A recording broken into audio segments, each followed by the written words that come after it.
กับทักทายสบายดีนะพี่น้องเด้อเนาะสบายดีผมพี่น้องFCกันเพื่อสู่คนพี่น้องเอ้ยเอาพี่น้องมื้อนี้ก็เป็นมื้อที่สองพี่น้องมาที่วันที่ได้เฮ็ดเวียกเฮ็ดงานเนาะตอนนี้เวลาก็8:40ปลายพี่น้องเอ้ยเนาะพี่น้องเอ้ยแต่ว่า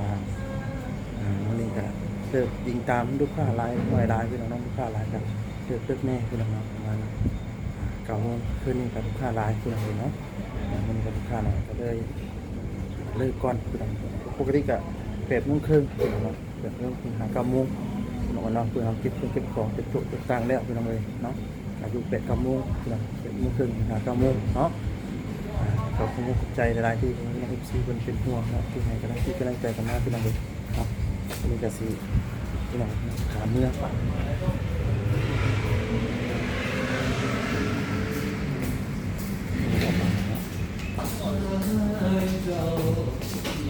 กันกลับไม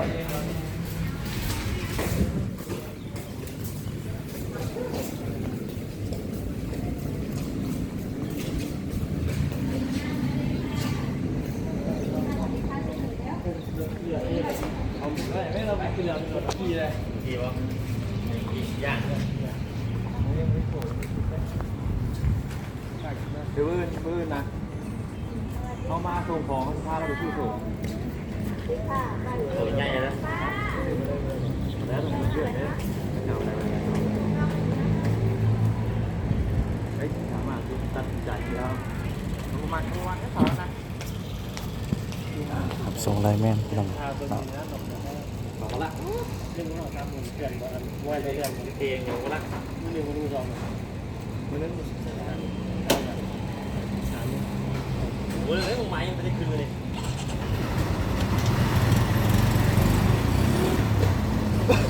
เอาลุงเราหลับมาแล้วไหนลุงเราหลับมาแล้ว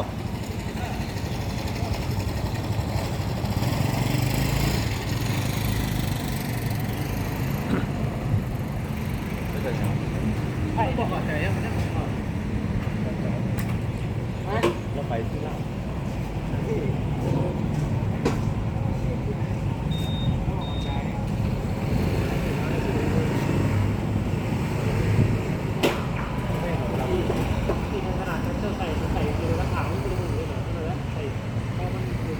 กูว่า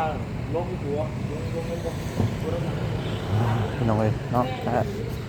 หลายท่านนะพี่น้องเพิ่นก็คอมเมนต์เข้ามาว่าว่าสดีบ่ได้มีงานนักบ่นะพี่น้องเอ้ยเนาะก็งานก็อิงตามบางมื้อพี่น้องเนาะชาววัสดีนี่แรกก็คือว่านักนี่พี่น้องเนาะเพราะว่ายังบ่เคยพี่น้องบัดเฮาเคยแล้วก็สิธรรมดาพี่น้องเอ้ยเนาะก็คือเพิ่นอยู่ที่ผ่านมาเนาะเพิ่นก็ว่าธรรมดาว่าซั่นพี่น้องเอ้ยแต่ว่าชาววัสดีนี่นะถือว่านักอยู่เพราะว่า1เนี่ยเฮายังบ่จักเวียกจักงานเนาะตัวยังหลายสิ่งหลายอย่างที่เฮาบ่รู้จักนะพี่น้องเอ้ยเนาะหยิบหันหยิบนี่มากก็ยังบ่ยันบ่ถึกนะพี่น้องเอ้ยแต่ว่าก็ทางบ่สดีก็เรียนรู้ไปได้พี่น้องเอ้ยเนาะจังได๋ก็เบิ่งนำกันพี่น้องเอ้ยเนาะตรงนี้ก็ยังจะสิว่าได้แล้วก็ผมขอบใจหลายที่พี่น้องชื่อเด็กน้องนิ่มกำลังคิดกำลังใจมาหลายพี่น้องเอ้ยเนาะขึ้นในหลายเนาะก็เป็นห่วงแล้วพี่น้องเนาะก็ดีใจที่ทางวัดสดีกันพี่น้องเนาะที่เนาะก็เป็นห่วงเนาะคอมเมนต์เข้ามาต่างๆนานาเนาะแก่หลายพี่น้องเอ้ยเนาะพี่น้องเพราะว่ามื้อที่2ก็สดีกันว่าเริ่มฮู้ขึ้นนิดนึงพี่น้องเนาะสิไปรวมกันต้องเบิ่งพี่น้องว่าสิได้สำาใดก็ทางวัดสดีก็สิพยายามเด้อพี่น้องเด้อเนาะพยายามที่ทำมันดีพี่น้องที่ทำมันดีทำได้เนาะเพราะว่ามีเฮาอยู่ในบ้านเนาะเนี่ยเป็นที่ว่าเฮาเป็นห่วงอยู่พี่น้องเนาะเพราะว่าการอยู่กันกินของเฮานี่นั่นก็มันค่าธรรมเนียมที่ว่าพี่น้องเนาะแต่เฮาก็คือความหวังของครอบครัวของลูกของเมียนะพี่น้องเนาะหาเบิ่งก่อนรอเบิ่งพี่น้องแต่ว่าทางไปทางมาลายก็มีอยู่ในพี่น้องบางทีก็ถามอยู่พี่น้องถามทางมาลายอยู่ถามทางมาลายได้พี่น้อง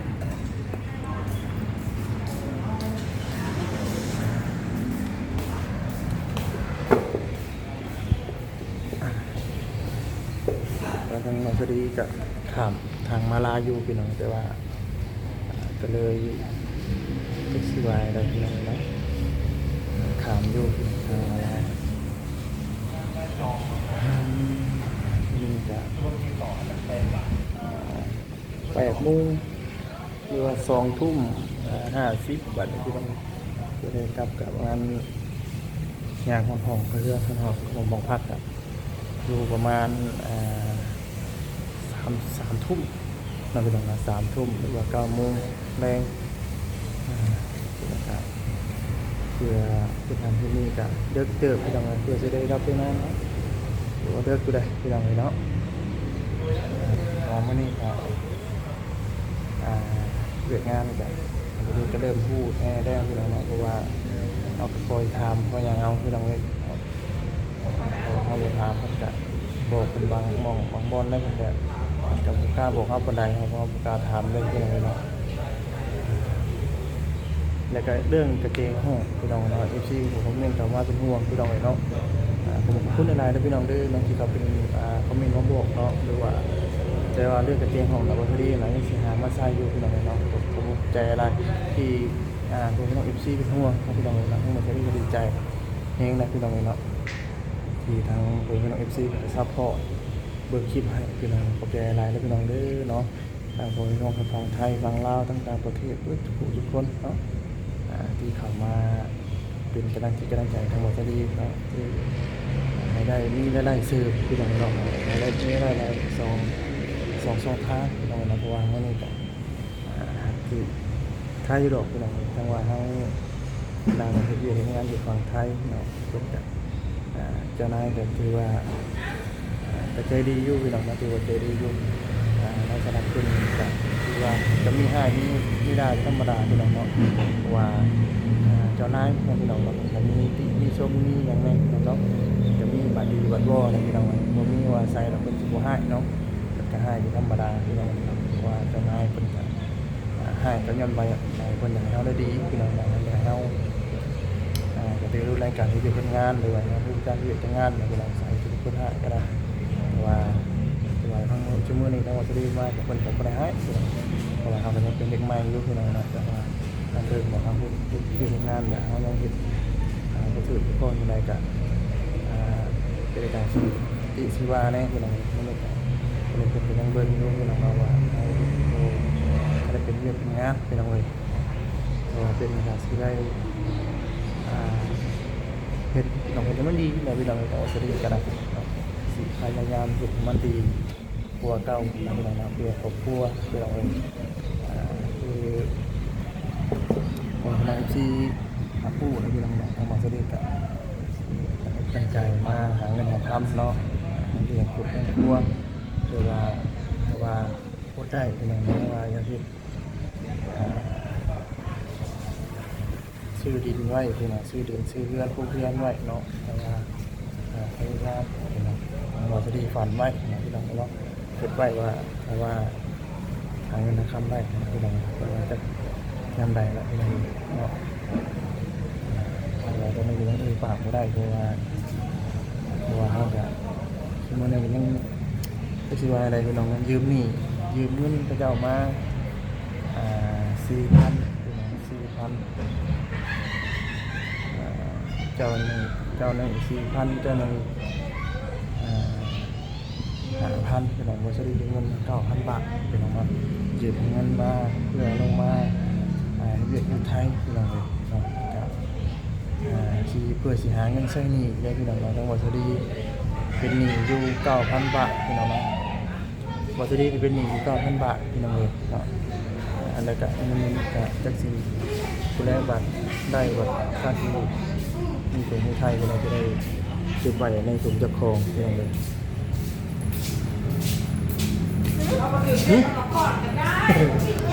อ่านขวดเมื่อได้บัดนี้เนาะ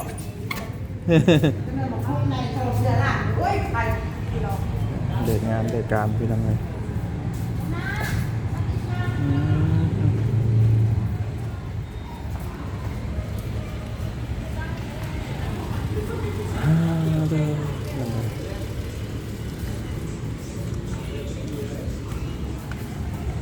เกิดแล้วคนมันแล้วใส่หน้าเห็นเลยร้ายเห็น3 ล้าน4 ล้านกันเลย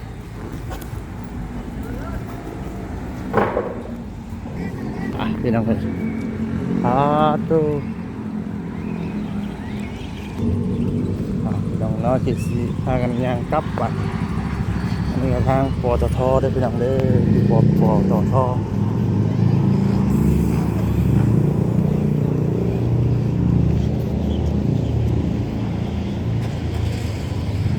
ให้ลูกสาวบ่ลูกสาวจะบ่อ๋อคือเด้อ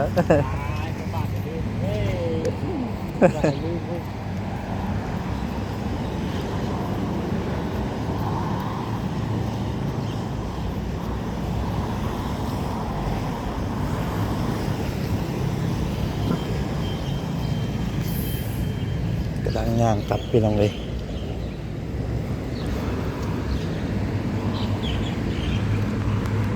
ว่าคำกับว่าคำคือว่าคำพี่น้องเลยวิธีอยู่ในเมืองนี่พี่น้องเลยเนาะเพราะว่ามันเจ้งสลัวมืดเป็นสลัวนะพี่น้องเลยเนาะสีมืดกับบุมืดสิมันก็เป็นได้พี่น้องเลยมือในกับมือในขนาดเป็นมือที่2พี่น้องเนาะมือที่3เลยกับสิเป็นอะไรแล้วพี่น้องเลยเนาะมือที่3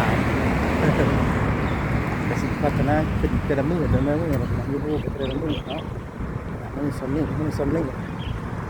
ทางวอสดีแต่ตอนนี้มันยังเป็นผู้ซอยกุ๊บยังเป็นผู้ซอยซอยทับซอยหยางพี่น้องเนาะซอยทับซอยหยางซอยจับเต้งให้เพื่อนพี่น้องเลยว่าเขามันยังไม่ได้เป็นเรื่องงานเนาะเลยก็หันเพื่อนในช่วยเพื่อน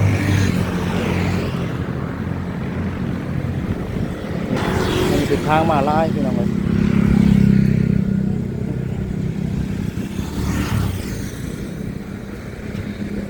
มาลายจะมีอยู่พี่น้องเลย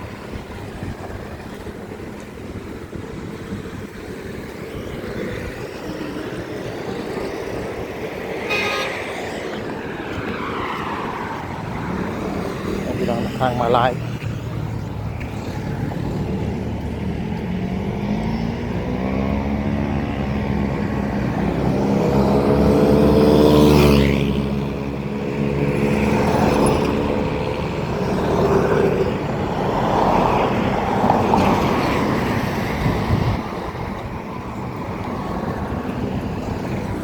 ขึ้นมาเลย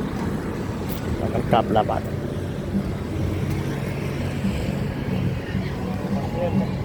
ฮะ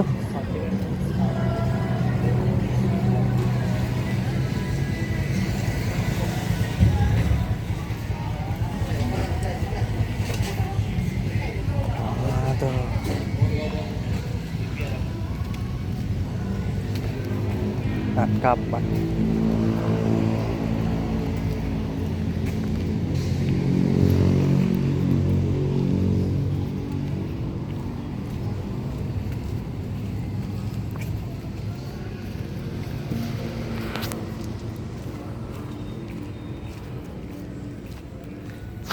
เป็นทางกลับ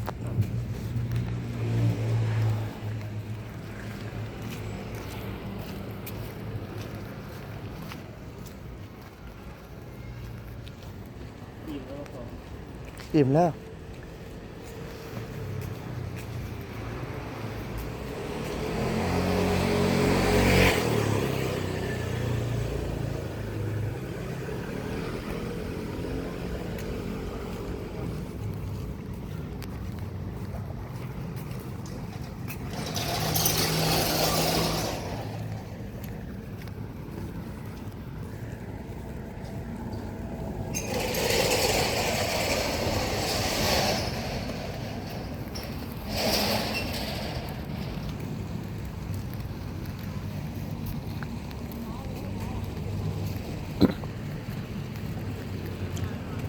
เมื่อพี่น้องอาบน้ำไม่ก็เราคิวกันอีกพี่น้องเนาะก็สิเลิกเติบได้พี่น้องเลยมื้อนี้เรื่อยนอนก็3 ทุ่ม4 ทุ่มพี่น้องเนาะเรื่อยได้นอนกันคนงานหลายต้องรอคิวกันต่อคิวกันนะพี่น้องเลย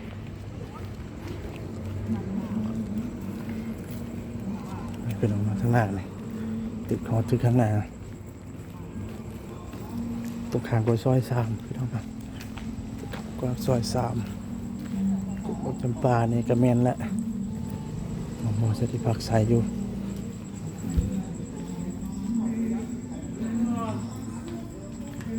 แล้วพี่น้องเลย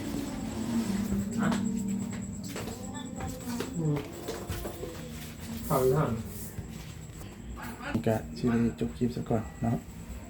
จังใดก็ขอโทษขอให้น้ำพี่น้องเห็นน้ำลาไปก่อนฝากกดไลค์กดแชร์กดติดตามพี่น้องเด้อเนาะสบายดีพี่น้องสบายดี